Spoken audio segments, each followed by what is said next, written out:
बिल्कुल इन वक्त असीं गर्ल्स हाई स्कूल मिठियाणी में मौजूद आहियूं जिते पेपर जेको आहे सो जारी आहिनि पर हिते बिजली जो निज़ाम बिल्कुल भी ना आहे। अचो त हितां जे उस्तादनि खां हितां जे शागिर्दनि खां पुछूं त उन्हनि जो छा हाल आहे। इतनी गर्मी में लाइट भी नहीं दे रहे और एक तो ऊपर से टेंशन इतनी है और इतनी गर्मी में हम यहाँ पे पेपर कर रहे हैं, फैन भी नहीं चल रहे हैं, ना सोलर लगवा रहे हैं, यहाँ पे कोई इंतजाम नहीं कर रहे। असांखे मैथ जो पेपर आहे पर हिते लाइट ई कोन्हे क्लास में, एॾी गर्मी आहे। ऑलरेडी असांखे गाउन वरी मथां मास्क पातल आहिनि ऐं चवनि था त विदाउट मास्क जे स्कूल में एंट्री न आहे।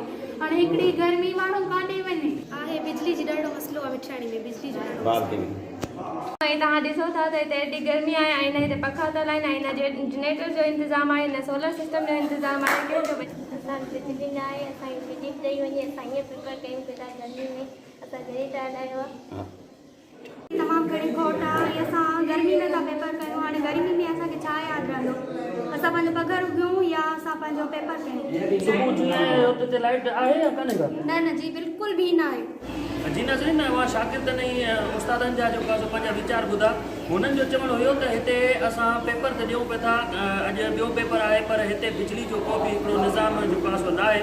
जॾहिं त इन हवाले सां असां हितां जी जेका अबा आहे उन सां ॻाल्हि ॿोल कईसीं। उनजो चवणु हुयो त असां जनरेटर जो बंदोबस्तु कयो आहे जेको असां पंहिंजे बिहाफ ते कयो आहे पर गवर्नमेंट जी तरफ़ खां असांखे जेको आहे को बि अहिड़ी सहूलियत मुयसरु न आहे। कैमरामैन शाहिद अली सां गॾु ज़वार हुसैन चांडियो, सिंधी न्यूज़ मिठियाणी।